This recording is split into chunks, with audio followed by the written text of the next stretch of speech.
ตังกตัญญูอันอย่างก็ตังพระมหาสมชาติชาตปัญโยติเป็นชื่อจริงนามจริงนั้นก็คงจะได้ฟังอยู่นะเพราะอาตมาแท็กไปละแท็กไปติพระมหาสมชาติชาตปัญโยแล้วนะแต่หลายคนก็เข้ามาดูตังนี้ใดเนอะแม่เปงสายมือสายเปียงแม่เปงสายเปียงแล้วก็ชุติการรอดพยัญสาธุเนอะเจริญสุขเจริญธรรมเอาละศรัทธาตังลำปางกะไทยจะพร้อมแล้วนะขอนอบน้อมต่อพระรัตนตรัยแก้วเจ้าสามประการน้อมเอาคุณพระพุทธเจ้าคุณพระธรรมเจ้าคุณพระสังฆเจ้าคุณพระอรหันตเจ้าอริยสงฆ์เจ้าจุตนจุองค์ได้เมตตาแผ่ปรมีมาเป็นนวโลกุตรธรรมมาปกเก่าเกษาปกห่มรักษาครูบาอาจารย์พระมหาเถระพระเถรานุเถระเพื่อนสหธรรมิกสหพรหมจารีทุกรูปทุกองค์ปกห่มรักษาศรัทธาสาธุชนคนดีเท่าแก่อีพ่ออีแม่ทั้งหลายติดตามรับฟังรายการสารธรรมยามค่ำตั้งสถานีวิทยุเพื่อการศึกษาวิทยาลัยสงฆ์นครลำปางซึ่งออกอากาศจากวัดบุญญาวาสวิหารพระอารามหลวงในความเมตตาของท่านพระครูอนุศาสตร์วรธรรมเจ้าคณะอำเภอเมืองลำปางเจ้าของสถานที่ตั้งสถานีผอ.สถานีดร.จิรศักดิ์ปันลำน้องแอมพัชริยาฟองจันตาเจ้าหน้าที่สถานีน้องนัทสถาพรสุตาคำน้องเดียวอนุพงษ์ตาจีนะช่างเทคนิคของสถานีร่วมโดยช่วยกันดูแลสถานีน้องนัทสถาพรแจ้งมาว่าไวสาเนอร์ครับตูปอตอนนี้รับสัญญาณเรียบร้อยแล้วครับนะเพราะว่าเครื่องโทรศัพท์เครื่องเก่าบดีใจเครื่องใหม่ไลฟ์สดก็ได้แจ้งบอกลูกเบาไปให้ก็สัญญาณจากไลฟ์สดของกตัญญูรู้คุณเรียบร้อยไปแล้วเนาะขอบคุณทุกท่านที่มาติดตามทาง Facebook ไลฟ์เนอะแล้วก็ศรัทธาญาติโยมที่เข้ามาฟังรายการทุกท่านทุกคน106.50 เมกะเฮิรตซ์สถานีของคนลำปางสถานีของวิทยาลัยสงฆ์นครลำปางพบปะกันวันนี้โอ้ยมาแล้วนี่ครับ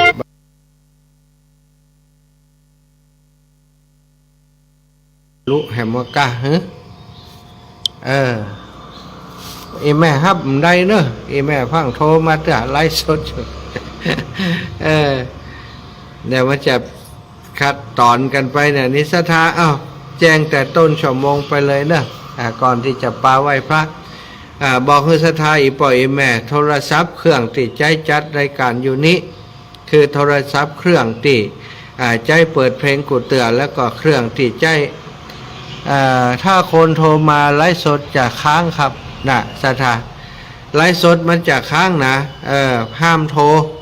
ทรศัพท์เครื่องนี้ก็คือเครื่องที่อาตมาใจอันในการไลฟ์สดในการไลฟ์สดประเดี๋ยวนี้นะกูเตือก็เปิดให้ศรัทธาญาติโยมโทรมาแล้วก็ฮับโทรศัพท์ได้ตอนนี้ฮับได้เนอะวันนี้ปุ้นยาวไปจนถึง4 ทุ่มมันฮับได้ถ้าฮับก็อย่างที่ช่างเทคนิคบอกว่าถ้าคนโทรเข้ามาปุ๊บสัญญาณมันจะค้างเลยนะสัญญาณ Facebook จะค้างเลยล็อกบล็อกจะได้น้องนัดบ่เฮอเปิ่นโทรมานี่บล็อกจะได้บล็อกการโทรถ้าเขาใจไอ้อย่างก็เครื่องบินมันก็จะยุ่งครับมันเนี่ยไล่สดกำได้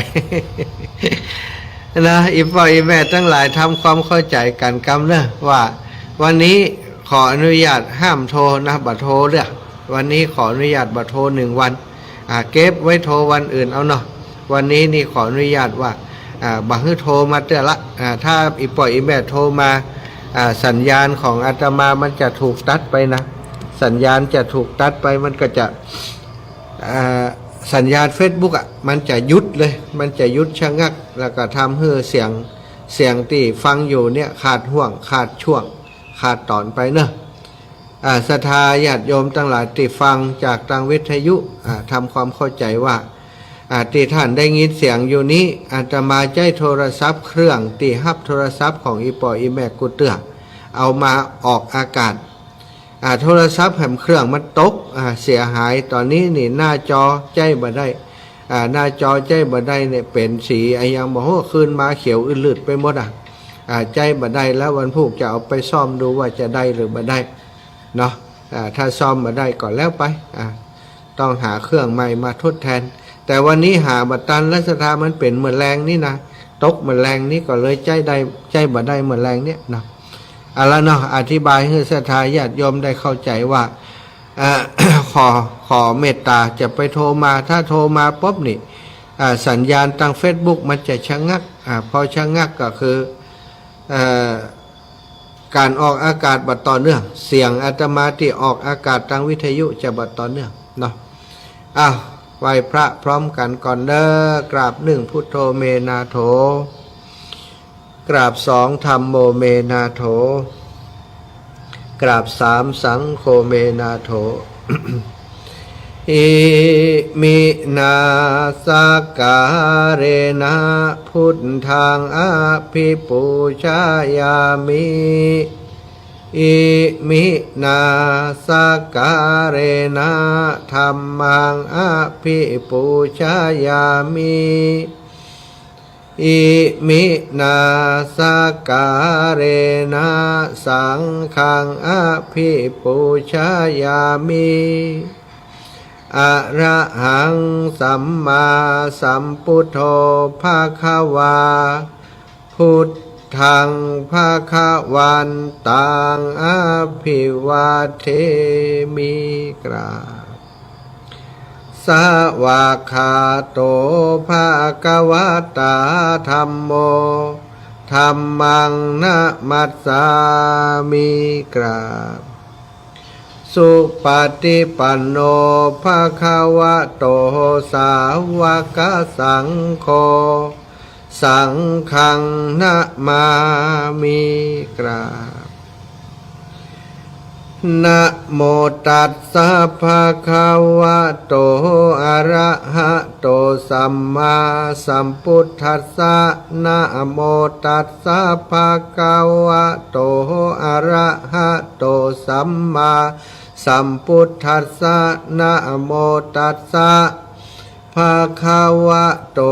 อะระหะโตสัมมาสัมพุทธัสสะพุทธังสรณังกัจฉามิธัมมังสรณังกัจฉามิสังฆังสรณังกัจฉามิตุติยัมปิพุทธังสรณังกัจฉามิตุติยัมปิธัมมังสรณังกัจฉามิตุติยัมปิสังฆังสรณังกัจฉามิตติยัมปิพุทธังสรณังกัจฉามิตติยัมปิธัมมังสรณังกัจฉามิตติยัมปิสังฆังสรณังกัจฉามิอิติปิโสภะคะวะอะระหังสัมมาสัมพุทโธวิชชาจารณะสัมปันโนสุขโตโลกวิทูอนุตตโรปุริสัทธัมมะสารติสัทธาเทวมนุษย์สานังพุทโธภะคะวะติสาวะคาโตภะคะวะตาธัมโมสันทิฏฐิโกอากาลิโกเอหิปัสสิโกโอปันนาญิโกปัจจัตตังเวทิตาโพวินโยหิติสุปฏิปันโนภะคะวะโตสาวกสังโฆอุชุปฏิปันโนภะคะวะโตสาวกสังโฆยายาปฏิปันโนภะคะวะโตสาวกสังโฆสามิจิปฏิปันโนภะคะวะโตสาวกสังโฆยะทิทังจัตตาลิปุริสายุคานิ อัฏฐปุริสาปุคลาเอสาภะกาวะโตสาวกสังโฆอาหุนายโยปะหุนายโยทักขินายโยอัญชาลิการณิโยอนุตตรังปุญญเขตังโลกัสสาติกราบพระพร้อมกันอีกครั้งหนึ่งเนอศรัทธาญาติโยมทั้งหลายกราบหนึ่งพุทธังวรันตังสีรสานะมามิกราบสองธรรมังวรันตังสีรสานะมามิกราบสามสังฆังวรันตังสีรสานะมามิศรัทธาญาติโยมท่านสาธุชนคนดีทั้งหลายไหว้พระสวดมนต์ด้วยกันเรียบร้อยแล้วนะต่อไปก็จะได้สนทนาอุจาเรื่องราวดีๆอันเกี่ยวกับทานปารมีศีลปารมีภาวนาปารมีเรื่องราวอื่นๆที่เป็นประโยชนะในการประพฤติวัดปฏิบัติธรรมหรือว่าในการดำรงชีวิตของหมู่เฮาทั้งหลายเพื่อให้เกิดความสุขอยู่ในปัจจุบันและเมื่อละโลกนี้ไปแล้วก็มีความสุขในเบื้องหน้าในสัมปรายภพเนาะวันนี้เรามาพบปะกันวันที่5นะวันที่4วันที่4เดินมา2วันวันที่4อยู่นะวันที่4เดือนมิถุนา2567สถาวันนี้วันอังคารที่4เดือนมิถุนาวันนี้ก็เป็นอีกวันหนึ่งที่อาตมาภาพก็ได้สั่งสมปุญญาบารมีการเดินธุดงค์เจริญธุดงควัตรก็เป็นธุดงค์ในลักษณะที่บัจจัยธุดงค์100%นะธุดงค์100%ก็จะบัจจัดรายการแบบนี้แล้วธุดงค์อย่างเดียวเข้าป่าเข้าเขาเข้าอย่างปลีกวิเวกไปแต่ว่าธุดงค์อาตมานี้ถือว่าเป็นการเดินเป็นการเดินที่เรียกว่าเป็นเดินธุดงค์เดินไปพักตามป่าช้าต่างๆฉันอาหารในบาตรฉันอาหารในที่สงัดฉันแต่เพียงผู้เดียวนี่สัทธาอันนี้ก็คือสมทานสมทานเป็นบางข้อสมทานนอนป่าช้าเป็นวัดบางทีถ้าจะบ่ได้นอนป่าช้าเหลือแห้งนอนตามห้างตรงห้างนาก็ได้นอนตีล้างลกล้างว่างเปล่าก็นอนหรือว่าบางทีจำเป็นจะต้องนอนในวัดเพราะว่าชุมชนแถวนั้นมันบ่สามารถจะนอนในป่าช้าบ่มีป่าช้าคือนอนบ่มีสถานที่ที่มันเงียบสงบที่จะสะดวกสบายคือนอนก็ต้องนอนตามวัดนะสถาบางวันก็นอนวัดแต่มาภาคเหนือเฮานี่สบายอยู่อย่างก็คือป่าช้ามีตลอดตังวันนี้ก็ได้มาเดินทางจากสุสานป่าช้าบ้านกู่เสือตำบลหนองพึ่งอำเภอเมืองอำเภออย่างอำเภอเมืองก็สารปีอำเภอสารปีจังหวัดเชียงใหม่เนาะเสร็จนอนหันคืนหนึ่งแล้วก็ได้เดินทางตอนเช้าก็ออกเดินทาง6 โมงปกติทุก6 โมงสถาเก็บเข้าเก็บของเรียบร้อยก็ออกเดินทางแต่เจ้านี่ยังบ่ถึง6 โมงแต่มีคนมาเปิดประตูเข้ามาขลังกางเกงเข้ามาเข้ามาได้อย่างใดนี่ ปนานแก้วตกใจตัวเจ้ามานอนอยู่ตรงไหนได้อย่างใดนะก็บอกปนานแก้วไปว่าพอดีคนติเป็นดูแลสำนักงานเทศบาลซึ่งปัจจุบันนี้เป็นสำนักงานดูแลแพทย์ทางเลือกของตำบลหนองพึ่งเนาะเปิ้นมาเปิดให้ก็แจ้งให้ปนานแก้วฟังว่าตะวากระโทรไปหาปอแล้วปอบ่รับก็เลยเข้าไปติเทศบาลเจ้าหน้าที่เปิ้นมีกุญแจมาเปิดให้ก็พักอยู่คืนเดียวก็เดี๋ยวก็จะไปแล้วเนอะเพี้ยวควาแล้วหมดแล้วนะเนาะจากันกับปนานแก้วก็สอบถามเปิ้นขอบคุณเปิ้นว่าเปิ้นเป็นคนที่มาทำความสะอาดท่านทำให้สถานที่เป็นศาลาเป็นที่พักแม้กระทั่งโต๊ะตั้งที่อยู่ในห้านเนี่ยขนาดคนบ่ได้ใจเนาะมันก็สะอาดเปิ่นเพี้ยวเปิ่นพัดตึงวันสถานที่ปื้นต้นไม้นี่ก็บ่มีใบไม้อย่างอุกหนาแน่นอย่างที่อื่น เปิ่นเพี้ยวตึงวันสถานี่ก็ขอบคุณว่าโอ้เปิ่นนั้นเปิ่นได้ทำหน้าที่ดีนะดีมากๆไปเท่าที่เคยไปป่าจ้ามานี่ก็คงจะเป็นป่าจ้าเนี่ยที่กวาดเจ้ากวาดเย็นเปิ่นบอกว่าเปิ่นจะเข้ามากวาดตอนเจ้าแล้วกวาดเนี่ยอย่างเสร็จเพียวพัดเสร็จแล้วหดน้ำต้นไม้เสร็จแล้วก็กลับไปเนี่ยการเนี่ยงานที่บ้านถ้ามีศพมีอย่างเปิ่นก็จะมาดูแลศพต่างๆเนาะอันนี้ก็คือติสุสานป่าจ้าบ้านกูเสือสะอาดมากสะทะแล้วเปิ่นมีอันใบจามจุลีหรือว่าใบฉ่ำฉาเนี่ยเนาะกวาดแล้วเปิ่นเอาไปกองสุมกันไว้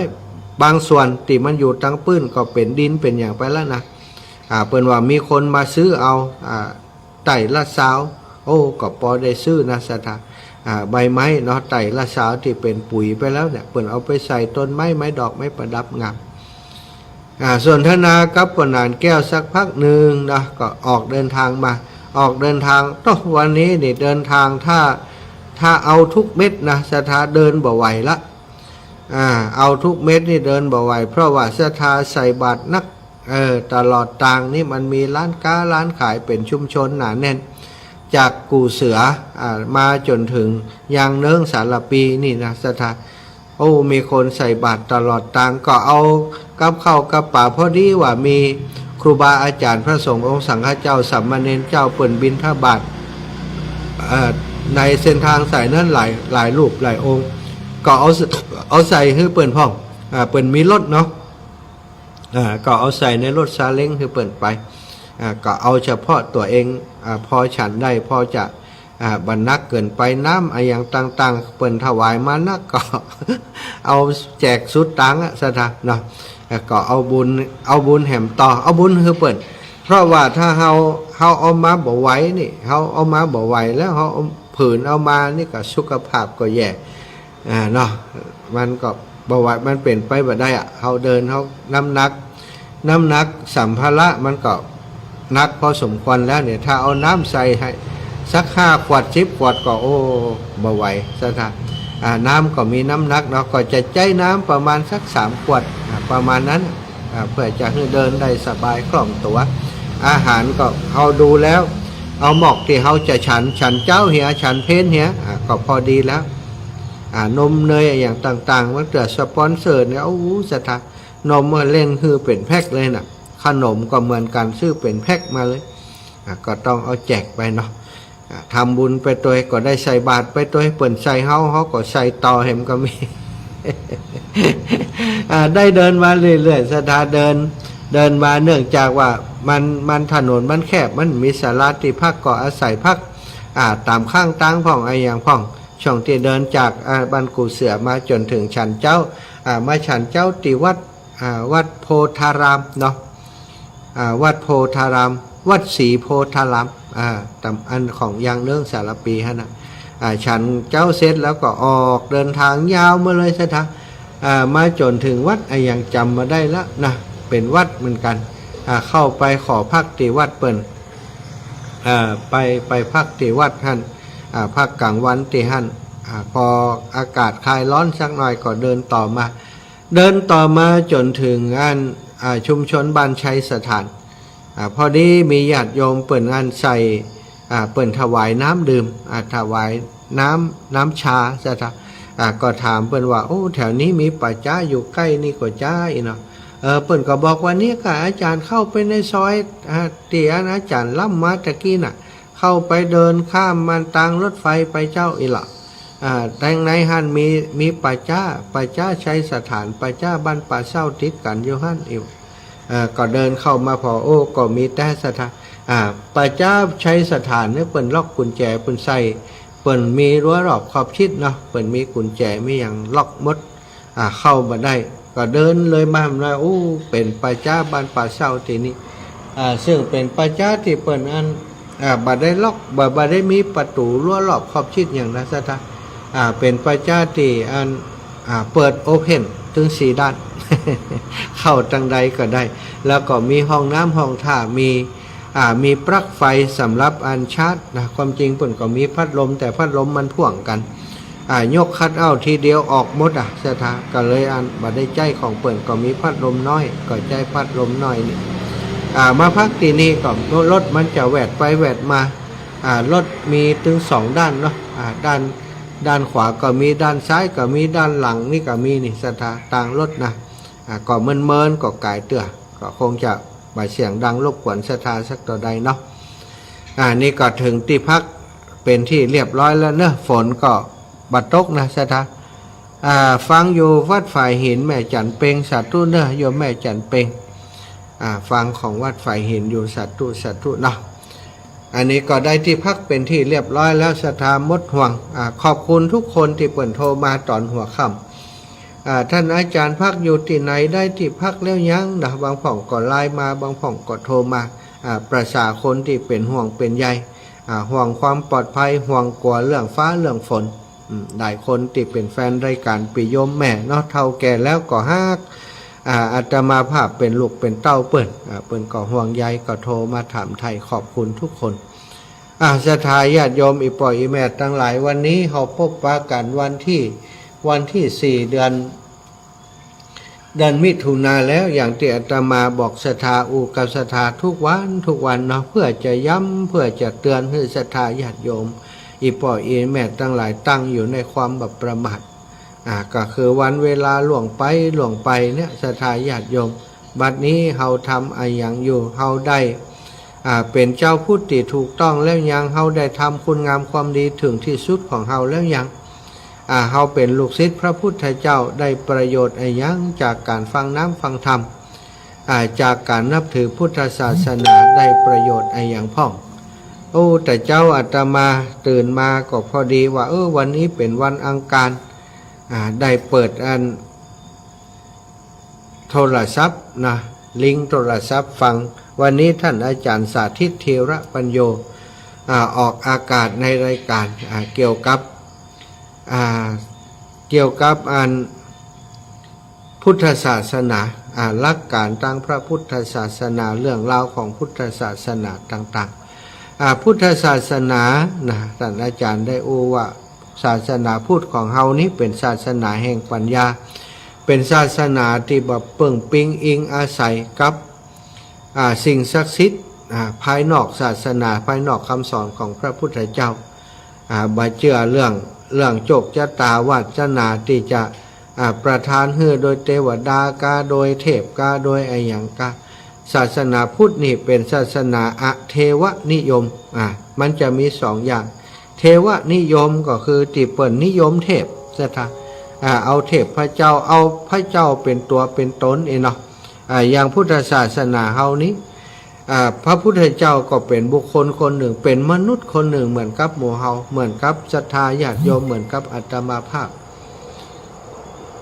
เหมือนกับอาตมาภาพบัดได้เป็นผู้วิเศษบัดใจเทวดาถึงแม้ว่าภัยจะทำให้พระองค์เป็นสิ่งศักดิ์สิทธิ์เป็นเทวดาเป็นผู้มีอิทธิปาฏิหาริย์ต่างๆเนาะแต่พระองค์ก็เป็นบอกว่าพระองค์เป็นเพียงคนธรรมดาที่ไปค้นพบสัจธรรมค้นพบสิ่งที่เรียกว่าธรรมะแล้วก็ทำให้พระองค์ได้บรรลุธรรมบรรลุมรรคผลนิพพานแล้วก็เอาสิ่งที่พระองค์บรรลุนั้นมาบอกมากล่าวให้คนทั้งหลายศาสนาพุทธของเราจึงเป็นศาสนาแห่งปัญญาที่เชื่อด้วยปัญญาพิจารณาด้วยปัญญาด้วยเหตุด้วยผลแต่ศาสนาอื่นบางศาสนาเปิ่นจะมีพระเจ้าของเปิ่นสอนให้เรานับถือพระเจ้านับถือสิ่งศักดิ์สิทธิ์ต่างๆศรัทธาญาติโยมทั้งหลายก็บอกว่าเป็นศาสนาไอ้หยังก็จะมี2 อย่างแบบเทวนิยมกับบ่มีเทวะบ่ใจเทวนิยมก็คือใบได้นับถืออำนาจสิ่งศักดิ์สิทธิ์อย่างต่างๆที่ได้กล่าวมาบอกว่าจะเป็นเทวดาชั้นไหนก็จังหรือว่าพระเจ้าที่อ้างถึงถึงก็จังพุทธศาสนาบ่ได้เอาชีวิตไปฝากไว้กับเทวดากับสิ่งศักดิ์สิทธิ์ต่างๆแต่เอาชีวิตมาฝากไว้กับตัวตนของตัวเองในการที่จะนำตัวเองให้พ้นจากความทุกข์ก็อยู่ที่ตัวเฮานี่จะนำตัวเองไปสู่ที่ภพภูมิที่ดีสู่สวรรค์สู่วิมาน ก็เปิ่งตัวเองเปิ่งคนอื่นนั้นเป็นไปบ่ได้เนาะศรัทธาศรัทธาญาติโยมว่ากับพระโพธิสัตว์ก็เปิ่งเทวดาเนาะอย่างพระมหาอย่างพระมหาชนกเหรอก็เปิ่งนางมณีเมฆขลาอุ้มจากน้ำจากทะเลขึ้นไปบนฝั่งเหรอศรัทธาหลายคนอาจจะคิดว่านั่นเพราะอิทธิฤทธิ์ของนางเมฆขลาหรืออะไรอย่างต่างๆแต่จริงๆแล้วนะศรัทธาถ้าศรัทธาจะจำได้นี้ก็คือตอนที่พระโพธิสัตว์เนี่ยพระโพธิสัตว์เนี่ยสนทนากับนางมณีเมฆขลาเนี่ยนางมณีเมฆขลาบอกว่าวันนี้บุรุษท่านสัตตบุรุษท่านหันประโยชน์อะไรยังในการไหว้เนี่ยท่านว่ายน้ำมาเป็นเวลา7 วันเนี่ยทั้งที่บหันฟังท่านยังว่ายอยู่กะท่านยังว่ายอยู่กะพระโพธิสัตว์ก็บอกว่านางเทวดาเหยผู้บุรุษผู้มีความเปลี่ยนจะหันฟังหรือหันฟังหรือบ่หันฟังให้มีความเปลี่ยนไว้ก่อนฟังอยู่ที่ไหนมันก็จะถึงในที่สุดนะถึงมันจะตายกลางน้ำก็ตายด้วยความเปลี่ยนยังดีกว่างอมืองอเท้าปล่อยตายไปตัวของเฮานี่ว่ายน้ำมา7 วันก็ยังมีแหงที่จะไปต่ออยู่ว่านางมณีเมฆขลาก็ลงมาช่วยได้เอาพระโพธิสัตว์เจ้ามโหสถเนี่ยขึ้นไปถึงฝั่งแล้วจะขอให้มโหสถนี่จริงๆแล้วจะต้องขอบคุณนางมณีเมฆขลาแต่ว่าพระองค์บ่ได้ขอบคุณเพราะว่าสิ่งที่ทำให้นางมณีเมฆขลาช่วยพระองค์ก็คือบุญของพระองค์นั่นเองซะท่านบุญที่พระองค์สร้างไว้ในหลายภพหลายชาติที่สร้างสมคุณงามความดีอย่างนี้นางเมฆขลาต่างหากที่ถ้าบ่ช่วยพระมโหสถบัณฑิตนั้นศีรษะจะแตกเป็น7 เสียงเพราะเพราะบุญที่เปิ่นสร้างไว้เนี่ยหน้าที่ของนางมณีเมฆขลาก็คือดูแลพื้นน้ำพื้นทะเลว่ามีคนมีบุญไปตกละกำลำบากอยู่ก็ถ้ามีก็ต้องช่วยนี่คือหน้าที่เขาฉะนั้นมโหสถบัณฑิตเลยบอกขอบคุณนะท่านเพราะเพราะสิ่งที่ช่วยพระองค์นั้นก็คือความเปลี่ยนที่พระองค์ได้สร้างสมมาแต่การก่อนอันเป็นบุญเก่าโดยและกับความเปลี่ยนที่มาทำในภพภูมิภพของการเป็นพระมโหสถบัณฑิตโดยอันนี้เปิ่นก็มาได้อ้างถึงว่าจะไปเปิ่งเทวดานะจริงๆแล้วคือเปิ่งตัวของตัวเองก่อนพอมาถึงคำสอนของพระองค์ที่พระพุทธองค์ทรงสอนพระองค์ทรงสอนให้สาวกทั้งหลายบูชาพระองค์โดยการปฏิบัติ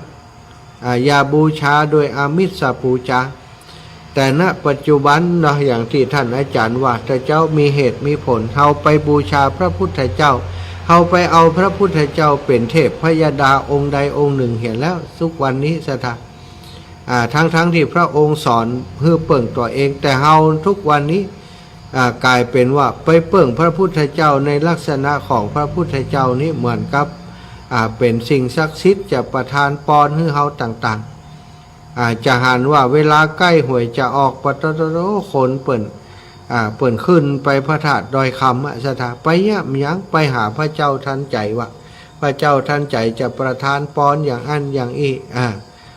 บางคนก็ถูกผ่องถูกแต้บางคนก็ถูกป้อมบางคนก็สร้างสถานการณ์พ่องอย่างพ่องนะเพราะว่ามันเป็นในเชิงของธุรกิจไปสถารายได้ที่เข้า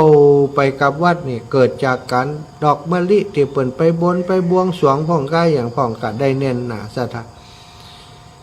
เอาพระพุทธเจ้าไปเป็นสิ่งศักดิ์สิทธิ์ไปเป็นรูปเคารพไปเห็นณทุกวันนี้เอาพระพุทธเจ้าไปเป็นเทพ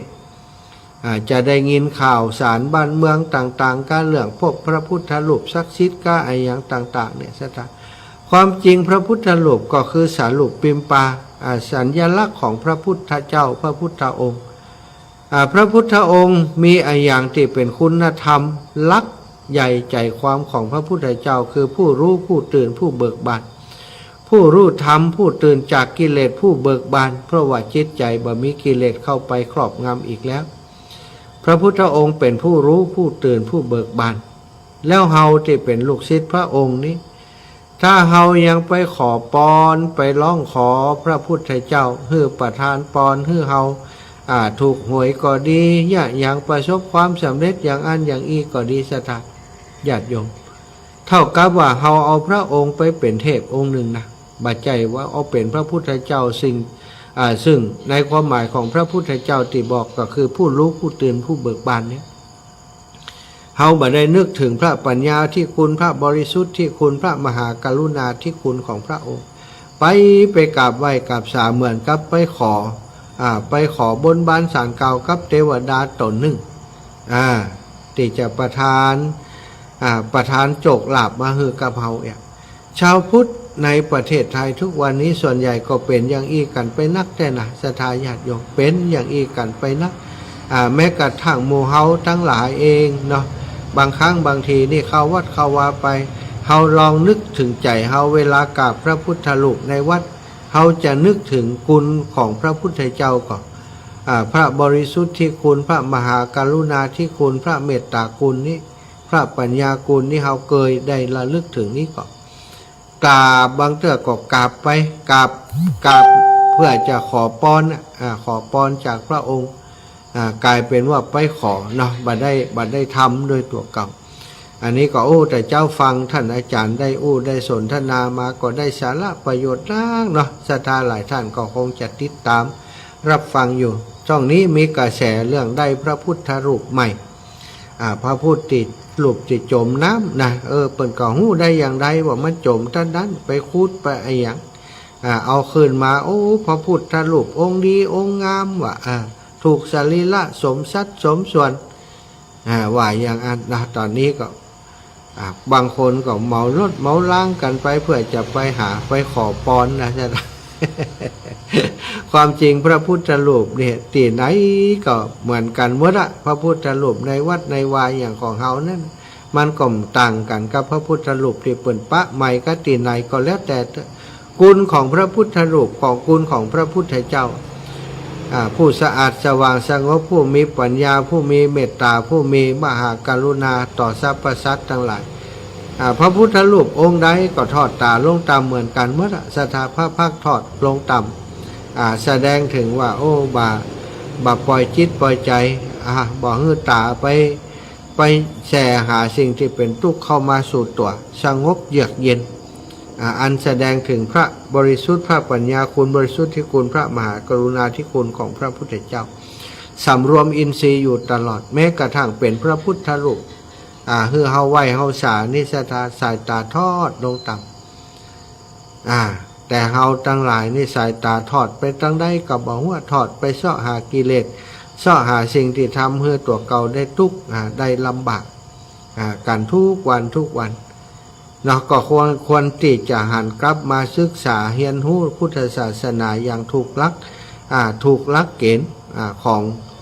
ความเป็นพุทธศาสนาแห่งปัญญาอัตตาหิอัตโนนาโถอยากได้อย่างก็ปฏิบัติด้วยตัวเก่าซะท่าอยากทำทานอยากได้บุญก็ต้องฮื้อทานทำไมต้องฮื้อทานเพราะว่าการเสียสละการสละความตนีที่เหนียวในจิตในใจของเฮานั้นซึ่งโดยธรรมดาคนเฮาก็จะหันแก่ตัวได้สตางค์มาก็บ่แบ่งไผโดยทั่วไปนะจะหันแก่ตัวกินก็ขอฮื้ออิ่มก่อนถึงจะฮื้อคนอื่นแต่ว่าการทานในพุทธศาสนานั้นเพิ่นบอกว่ากินอย่างใดทานอย่างอันซะท่าทานของสะอาดทานที่ของกินอยู่แล้วทานของเป็นเด่นเป็นกากได้บุญก็ได้แต่ว่าได้บ่นักการฮื้อทานนี้จะทำให้จิตใจของเฮานี้ลดละความตนีที่เหนียวลงไปเรื่อยๆนะสถาอย่าแจ้งบอกคือกับอีปออีแม่ก่อนเนอเดี๋ยวก่อนตอนนี้19:36 คนที่ฟังรายการทางวิทยุอยู่ที่เคยโทรหาอาตมาเป็นประจำเนอะตอนนี้วันนี้อาตมาขออนุญาตว่าเฮาโทรหากันเถอะ วันนี้จะอิดหน่อยบัดได้ขั้นรายการด้วยเพลงบัดได้ขั้นรายการด้วยการโทรมาอูจาสนทนากันเพราะว่าโทรศัพท์เครื่องติดศรัทธาโทรหาอาตมาทุกครั้งทุกครานั้นเอามาเป็นเครื่องมือในการออกอากาศเสร็จแล้วเอามาไลฟ์สดเพื่อจะให้ช่างเทคนิคเปิ่นเกาะสัญญาณออกอากาศที่ลำปางออกอากาศที่วัดฝายหินวันนี้ฟังบ่ได้เนอะบ่ใจรายการแห้งรายการสดเนี่ยแต่ฟังบ่ได้ห้ามโทรทำไมต้องห้ามโทรฮับโดยมันได้กะอาจารย์ฮับมันได้ศรัทธาถ้าศรัทธาโทรมาปุ๊บนะโทรศัพท์นี้ตีไลฟ์สดอยู่มันจะยุดเลยมันจะหมุนเวินยุดอยู่หันโจรโทรศัพท์ย่างปุ่นศรัทธาวางโทรศัพท์มันถึงจะทำงานต่อนี่ก็เท่ากับว่าถ้าศรัทธาโทรมาสัญญาณที่ออกอากาศไปมันจะเงียบมันจะยุดมันจะจัดลาดอยู่ฮะน่ะเจริญอีบอกเจริญอยู่ฮะมาไปคนที่ฟังอยู่ก็โหมันเป็นอย่างเนี่ยเดี๋ยวก็จะว่าอันสัญญาณอินเทอร์เน็ตของอาจารย์สมชาติบดีก้าเต็มใจแต่จะเป็นศรัทธาบางท่านบางคนโทรมาเนาะก็ทำความเข้าใจว่าวันนี้ขออนุญาตวันใจนี่อยากให้โทรมาเสี่ยงเตี่ยศรัทธาแต่โทรศัพท์เครื่องตีใจอยู่กุเตือเนี่ยยะเปิ่นตกตะเกียกำลังจะเข้ารายการนะเอาโทรศัพท์มาตั้งมาวางไว้บนโต๊ะนี่นะแล้วก้มเนี่ยอย่างบ่หัวไปต่ำใช่เพื่อนปักคิดตกมาเบ้สีเขียวขึ้นอย่างใดก็มีกดตั้งใดก็หูเหลืองหูลาวแล้วเรียบร้อยจอแตกจอบดีละสถานข้อมูลตั้งในจะเป็นอย่างใดบ่หัววันพุกจะลองเอาจอไปเปลี่ยนพอไปเปลี่ยนแล้วอาจจะดีหรือว่าบ่ดีก็บ่ฮู้เตือนนะแต่วันพุกจะเอาไปเปลี่ยนพอก่อนเนาะเอาไปเปลี่ยนบ่ฮู้ลำปูนมีก่อนนี่เนาะจะเข้าต่อเมืองลำปูนแล้วลำปูนจะมีติเปลี่ยนหรือว่าบ่มีก็บ่แน่ใจถ้าบ่มีก็คงจะได้เข้าไปเปลี่ยนที่เชียงใหม่เชียงเมยพุ่นเนาะก็เป็นเรื่องเป็นราวเนี่ยย้อนความประมาทนี่ตกน้อยเดี๋ยวก็จบข่าวเลยทำเพื่อตัวเก่าเดือดร้อนมีฝ่ายทำเพื่อตัวเก่าสักคนนะต่ำใช่คนเดียวแล้วตกคนเดียวเนี่ยสถาน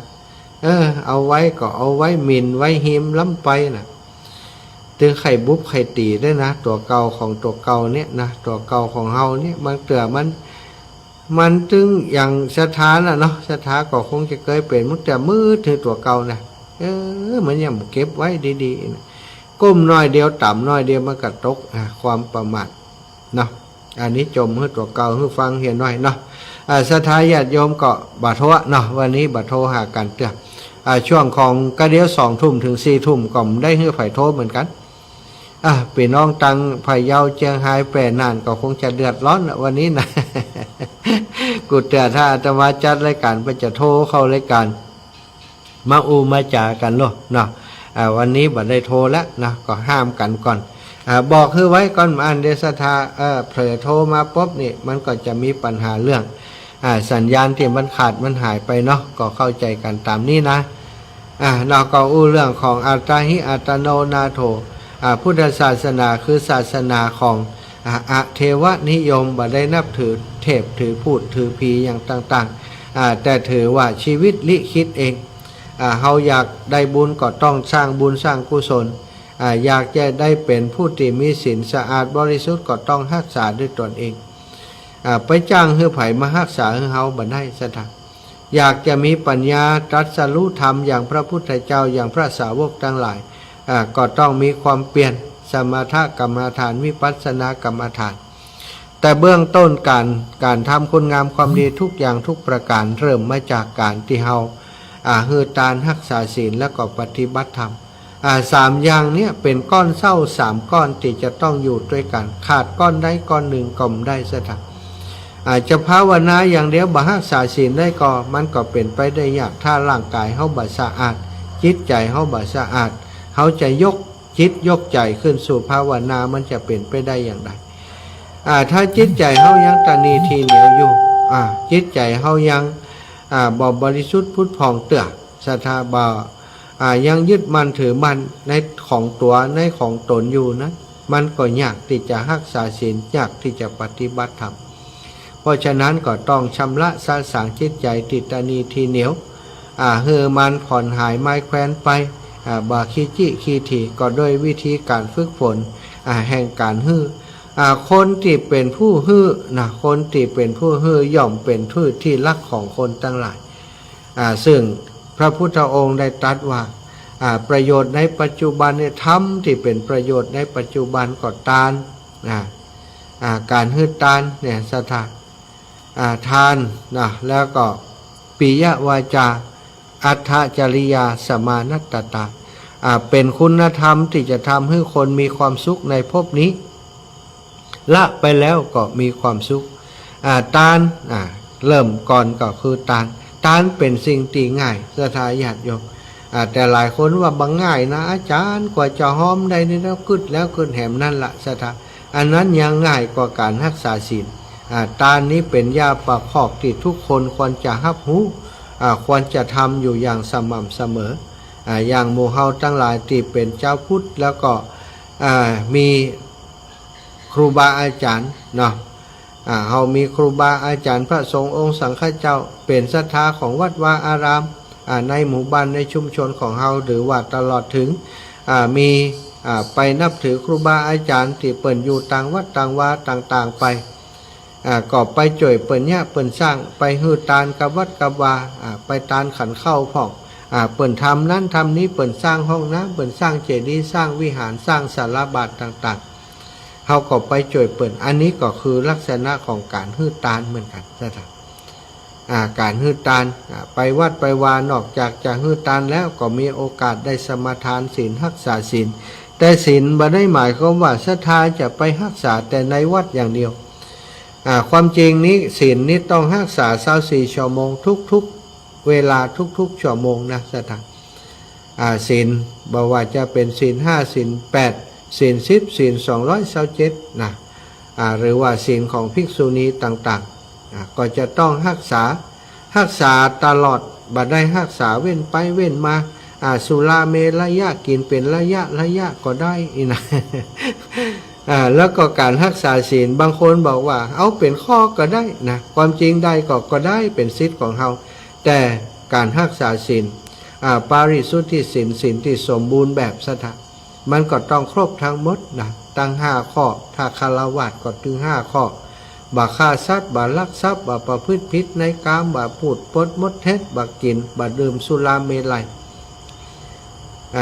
จะเลือกเอาบางข้ออันนะอาจารย์นะบัดได้เฮานี่อาชีพของเฮามันจำเป็นต้องฆ่าสัตว์จำเป็นบางคนก็หมู่ขโมยนี่ก็บอกว่าผมจำเป็นต้องขโมย ความจริงหมู่นี้มันผิดไงมันเป็นความผิดนะศรัทธาญาติโยมเขาจะอ้างอย่างใดก็จ้างเอาขี้ข้างเข้าถูอย่างใดก็จ้างเอาเหตุผลอย่างมายกใส่ก็จ้างก็เก่งกว่าศีลถนนชัยกระจ่างเตศรัทธาญาติโยมคำว่าศีลคำว่าปกตินั้นเฮาปฏิเสธบ่ได้ว่าจะเอาเพียงข้อใดข้อหนึ่งก็ได้ก็ได้แต่ว่าถ้าจะให้บริสุทธิ์เพื่อจะเป็นทางไปสู่มรรคผลนิพพานไปสู่ความสุขทางหน้านั้นจำเป็นจะต้องรักษาทั้งหมดสถานก้อนอันมันก็ไปเกินเดียวนะทำถูกอยู่อย่างหนึ่งอันนั้นบ่ถูกเนี่ยสถานมันก็ดึงกันไปกันมาเหมือนกับเรือที่มันมีน้ำหัวเนี่ยมีหูหัวอยู่4หูปิดเหี่ยวหูเดียวเนี่ย4หูมัน5หูน่ะปิดเหี่ยวหูเดียวหมู่นั้นมันก็หัวอยู่เพราะฉะนั้นเขาก็ต้องปิดทุกหู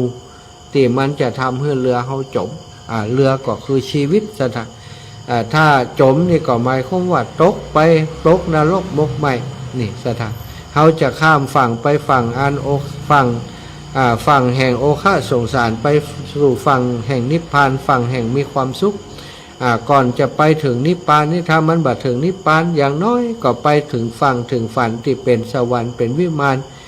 เป็นดินแดนที่คนดีทั้งหลายเป็นอยู่กันก็ยังดีเนาะก็ด้วยการที่เฮารักษาศีลรักษาศีลเรือจะข้ามฝั่งไปได้ต้องเป็นเรือที่มันบ่หัวถ้ามันหัวข้ามไปได้ก็อาจารย์มันก็ข้ามไปถึงทุกข์จึงยาก แต่ส่วนใหญ่มันจะจมเสียเองถ้ามันหัวนักซ้ำให้สถาถ้าทำบาปทำกรรมนักนะมันหัวนักมันก็ทำให้ชีวิตของเราจมลงไปสู่อบายได้ง่ายขึ้น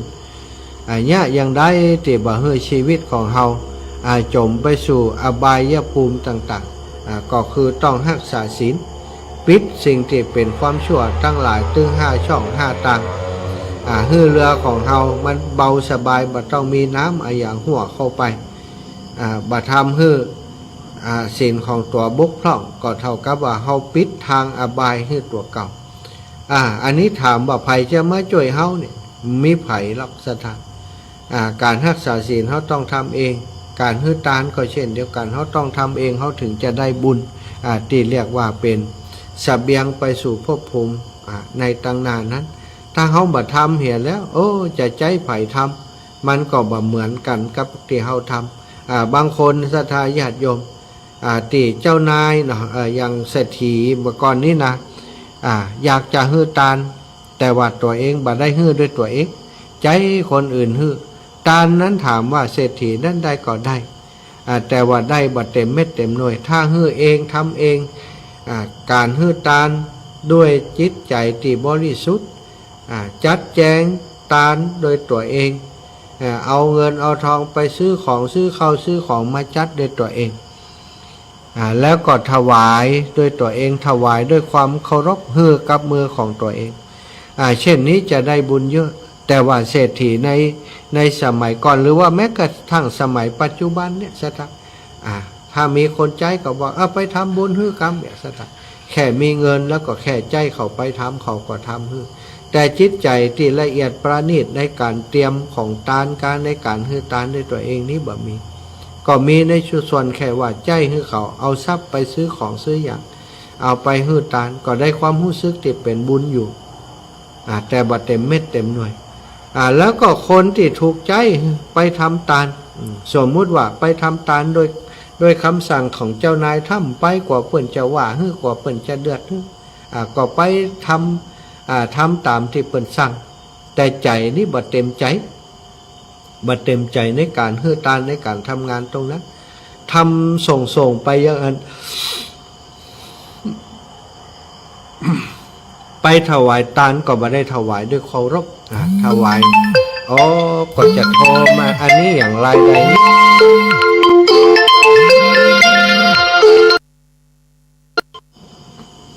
ลายรู้เนาะตึ้มหูเรื่องเป็นไผโทรมาเนอะเดี๋ยวก่อนออกรายการแล้วจะโทรกลับ บอกไปโทรมาก็ได้นี่ลึกได้ลึกว่าใจโทรศัพท์เครื่องนี้ไลฟ์สดอยู่ก็ว่ามันได้ฟังทางวิทยุฟังอย่างกันนะ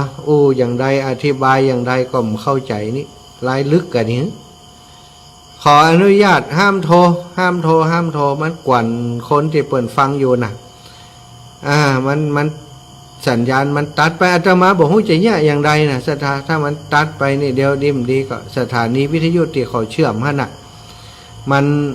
ละอ่อนมันเลยนั่งเฝ้าตลอดถ้ามันตัดไปเหี่ยก็จบข่าวนะตะกี้เดี๋ยวจะโทรหากันก็เป็นเบอร์ไผ่เดี๋ยวก่อนออกรายการก่อนบอกแล้วบอกแหมลึก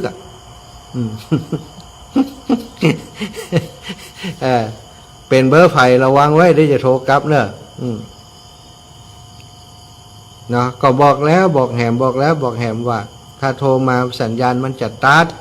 ใจโทรศัพท์เครื่องเนี้ยนะไลฟ์สดอยู่ก็ตื้มเข้าใจกันตาอินดูกันเตอร์ไปเฮือได้จมกะไปเฮือได้เดือดนักกะเนาะสัทธา 19.51 นาฬิกาก็กันต่อไปก็เดี๋ยวก็จะออกอากาศไปที่คลื่นสีขาวอยู่20 นาฬิกาถึง22 นาฬิกาก็จะมีท่านอาจารย์เสน่ห์กาหลงได้เข้ารายการตัวเนอะท่านอาจารย์เสน่ห์กาหลงได้เข้ารายการตัวได้เข้ารายการมาจากกันมาแบ่งเวลาให้กับเปิ้นได้ออกอากาศไปพบปะศรัทธาญาติโยมต่างจังหวัดพ่องเนาะ ช่วงนี้ก็มีการเตรียมการงานของครูบาอาจารย์ตั้งเชียงใหม่ก็จะมีงานของอาจารย์วรรณชัยชยานันโทเนอะสถานอาจารย์วรรณชัยชยานันโทก็จะมีงานยกชัดในวันที่เก้าเดือนเนี้ยเนาะเก้าเดือนมิถุนายนเนี้ยวันนี้วันที่ 4 5 6 7 8 9ก็แฮม3-4 วันนะสถานวันที่9วันที่7อาตมาก็จะขึ้นไปละเนาะส่วนของอาตมาภาพเนอะจะเดินทางจากตัง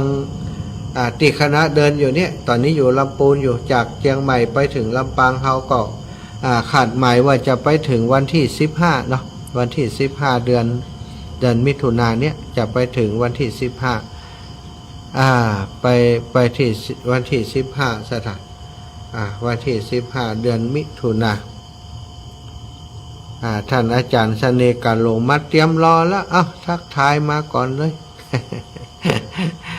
ท่านอาจารย์เสน่ห์การลงมาเตรียมรอแล้วนะมาแล้วครับเนอะท่านอาจารย์เสน่ห์การลงท่านอาจารย์เสน่ห์การลงเดี๋ยวเชิญเข้ากล้องหน่อย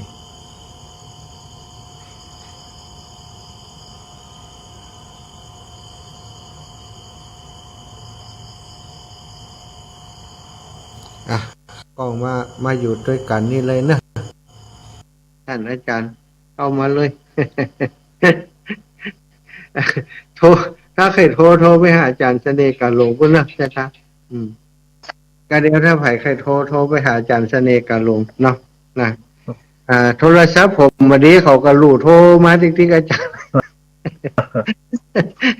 ลายลึก บอกว่าจะไปโทรเตื้อเขาก็ตึงลึกอยู่เดียวกัน ออกรายการแล้วจะโทรไปถามว่าได้ยินกัน เนาะวันนี้ก็คงจะเดี๋ยวต้นชั่วโมงที่จะออกอากาศไปต่างเชียงใหม่นะอาจารย์เชียงใหม่2 ทุ่มเดี๋ยว2 ทุ่มผมจะเข้ารายการเหตุสักนาที2 นาทีจากนั้นอาจารย์ก็ยาวไปถึงงานสัก3 ทุ่มปลายสักน้อยก็ได้นะอาจารย์นะทุ่มปลายสักน้อยก็ได้มีปัญหาอย่างเพราะว่าตังเพศนี่ของผมมันยิงยาวแต่ก็คอแหบคอแห้งเหมือนกันเนาะตอนนี้ถ้าลำปางเวลาจะได้แล้ว19:54ลำปางถ้าไผ่อยากโทรหาท่านอาจารย์เสน่ห์การลงได้เลยโทรกับอาจารย์เสน่ห์การลงหั่นก็อาตมาก็ฟังได้อยู่นะถ้าไผ่อยากโทรนะอีแม่ใครโทรนักแก อยากคือเปิ่นได้ยินเสียงอีแม่พ่อโทรไปหาท่านอาจารย์เสน่ห์การลงอาจารย์บอกเบอร์อาจารย์เหรอแต่ว่าโทรถึง2 ทุ่มนะครับ087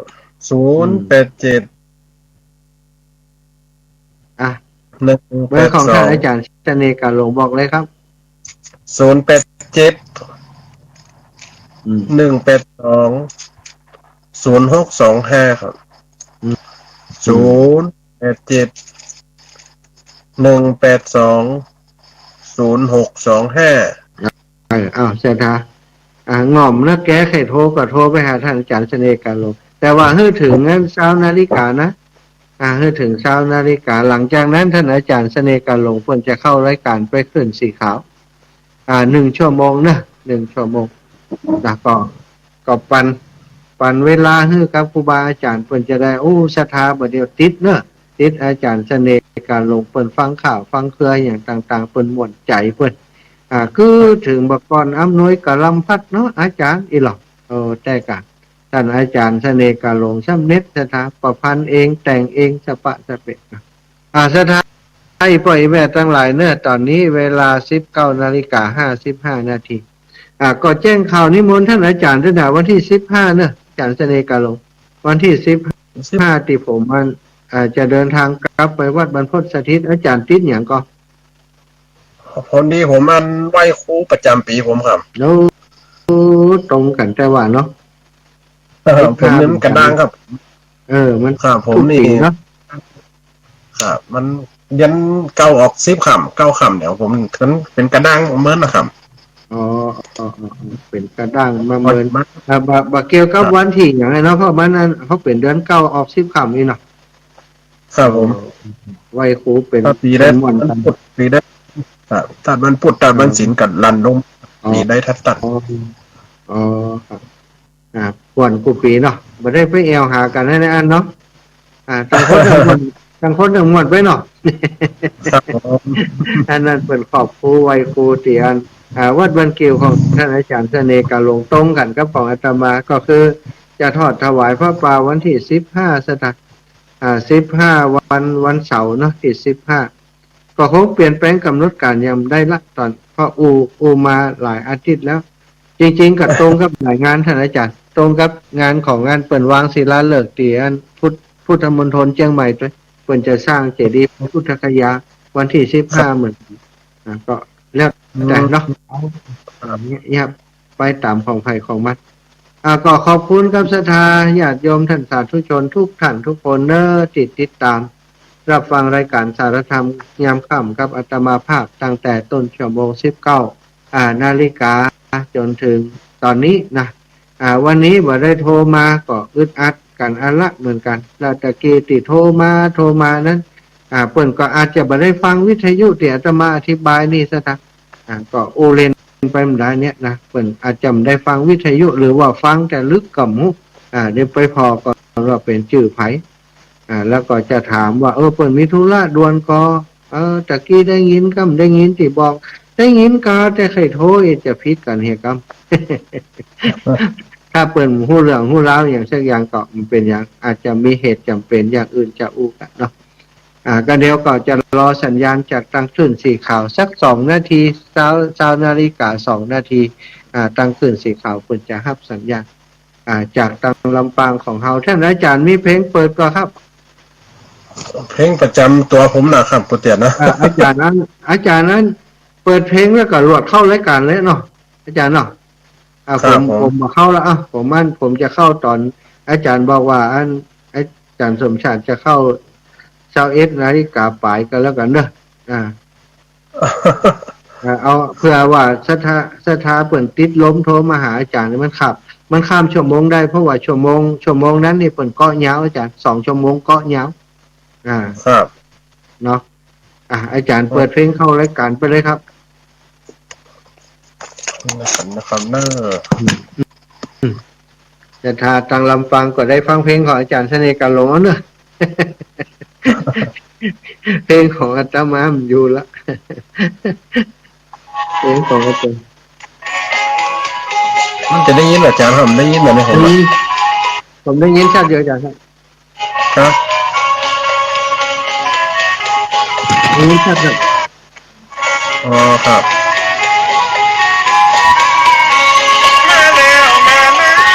คนฟังนายกาเปิดรอสัญญาณทำมาข่าวจืดเสน่ห์กาน้องได้มาป้าแหมเตือไอ้ยาฟังเมือ8 โมงวันกากินข้าวไงแล้วว่างงานว่างการเข้ามาปะกันเปิดฟังใจทำมาออนไลน์หัวใจพี่น้องโอเลน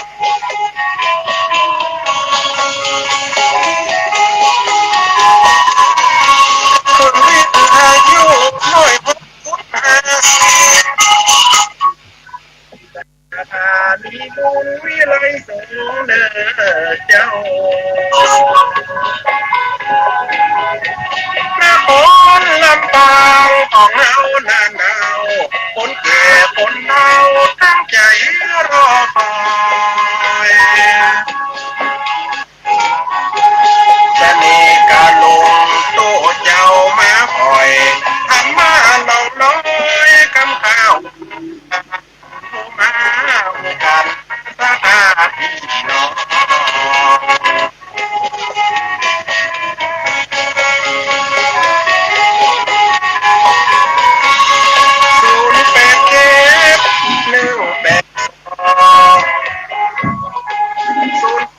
08718255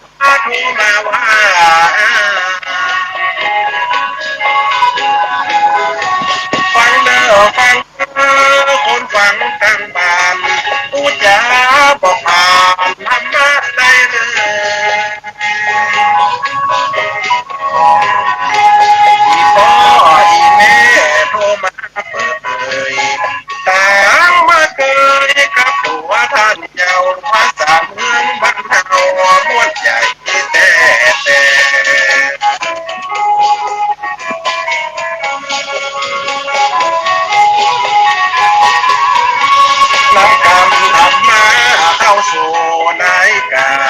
รส่งสัญญาณนี้ไปถึงมาเปิดกันดังๆปอดเจ้าแม่จันธรรมะบอกอ่านกำข้าวกำเกลือเขาอมเนียงยังเปิ้งว่าบนเรือกำข้าวกำเกลือเมืองเหนือกูบานไปสู่วงวานพ่อแม่พี่น้องโอละนอพ่อแม่พี่น้องโอละนอหมดรักกันแล้ว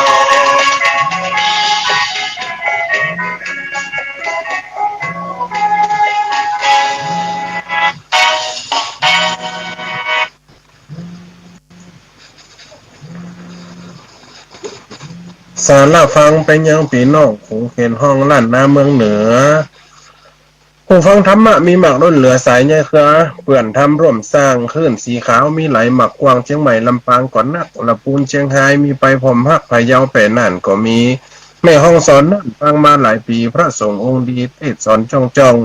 เมืองตากมีหลายติดตามลำทองถั่วบ้านถั่วจองแห่งนี้คนบุญใจบุญบ่ลบหลีกลี่ธรรมะถึงบ้านเปิดฟังสอนใจสอนจิตเอาไว้ปลูกฝังเหมือนเติมพลังแห่งบุญดังอันแห่งบุญดังอันขอเจริญสุขเจริญสีเจริญมีเจริญวัยเจริญจิตเจริญใจไปโดยศรัทธาสาธุชนคนฟังรายการสถานีวิทยุคลื่นสีขาวเพื่อชาวประชาออกอากาศณวัดปากตังเจริญอำเภอดอยหล่อในขณะนี้ในช่วงรายการของพระอาจารย์ท่านมหาสมชาติทัตปัญโยแต่เขามาร่วมกับอาตมาภาพเสน่ห์การหลงปล่อยแม่ได้จับได้ฟังกันห้องเป็นบางครั้งบาง